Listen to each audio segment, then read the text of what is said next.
I have some stuff prepared, but I think I'm just going to wing it a little bit because we're coming to the end of our day soon, and a lot of people before me have said a lot of what I was going to say, but relative specifically to health, I want you to know that we have been involved unwittingly in the biggest science experiment known to man.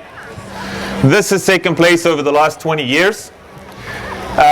We've seen GMO acreage go from 0 acres in 1994 to 420 million acres worldwide as of 2012. I would suspect that that number is actually higher. If you look at the grocery store, you will see that 70% of products on the grocery store shelves contain some form of genetically modified food.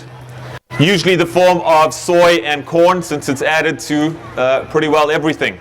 So if you are eating non-organic processed food, you are by default consuming some of this.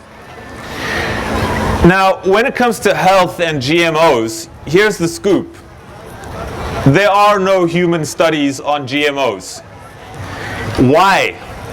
Because you are not allowed to legally give someone something that you know will cause them harm. In other words, this is a very convenient excuse for companies like Monsanto to say that, hey, there is no science to back it up. Well, this is true because we will never have these experiments because they are unethical. In the UK, when they introduced genetically modified soy, within 4 years, soy allergies jumped by 50%. 50%. In other words, they doubled. Food allergies among children increased approximately 50% between 1997 and 2011. This is according to the Centers for Disease Control. 68% of all GMO crops are herbicide resistant. In fact, that's how they are engineered. That's the sole purpose. Which now means that you have to use, or can use, more chemicals. This means that we are now eating more chemicals. We're starting to see glyphosate is now a probable carcinogen. What we also have to appreciate is that a lot of these chemicals mimic hormones. You might have heard of something called xenoestrogens, which are essentially fake estrogens. These fake chemical estrogens, their message is grow, grow, grow. So now you have something that is a probable carcinogen, and at the same time the message is grow, grow, grow. This is a recipe for cancer.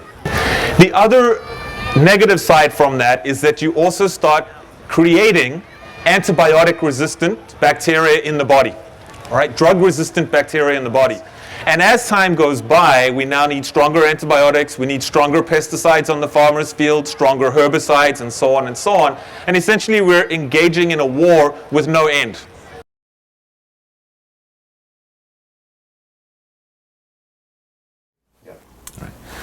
One of the biggest selling points for GMOs is that they're going to feed the world, and this is arguably the top point that's pushed forward by companies like Monsanto, and this is simply not true.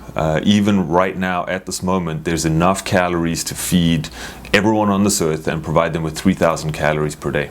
The problem is not really food production, it's a distribution issue. And when you have companies making, golden rice, for example, which is modified to contain higher levels of vitamin A, this is obviously costing a lot of money, and they're obviously making a lot of money, but I don't see why we can't provide these poor countries with vitamin A supplements that really cost pennies.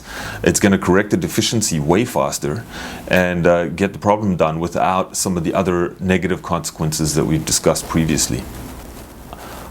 Ironically, it is actually the poor that are the most affected by this because of socioeconomic factors. What we started seeing over many years now is that these small farmers who have grown up with generations and generations of farmers, they're actually being forced off the land.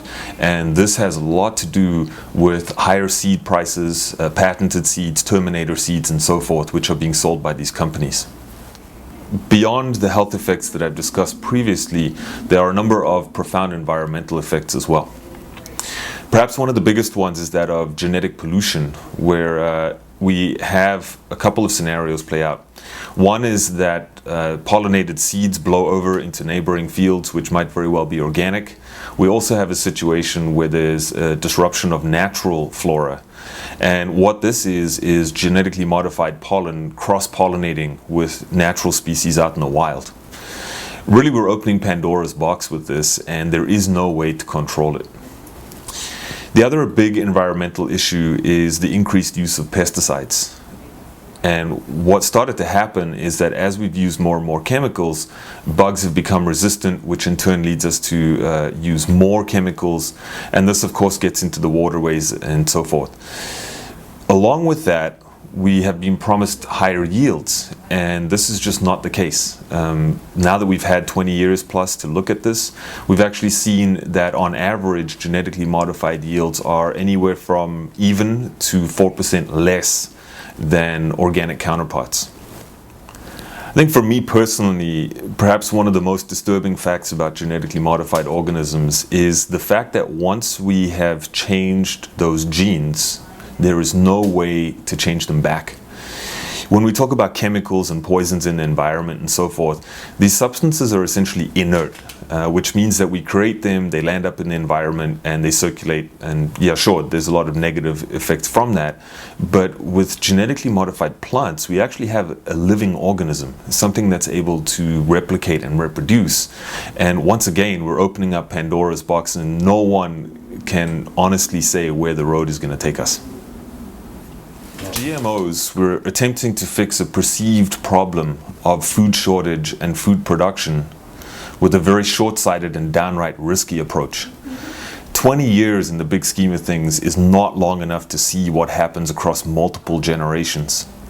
And as the dust settles, it's becoming blatantly clear and obvious that corporate profits and corporate agendas are being put in front of our health.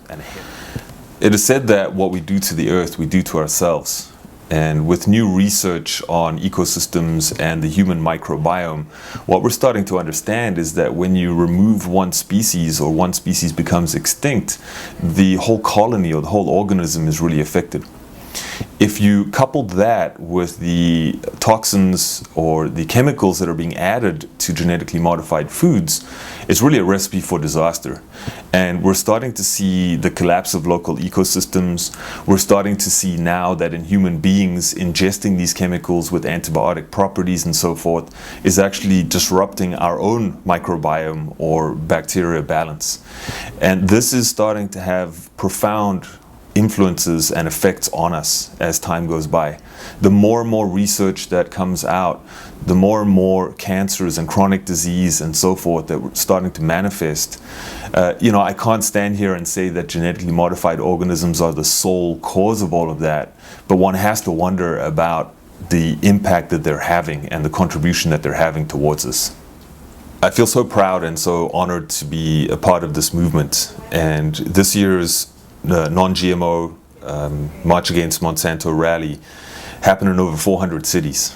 And I know that as we all stand up together and our voices get heard, we really are all in this together, setting ourselves on a course towards environmental sustainability, towards health freedom, and all the other stuff that comes with that.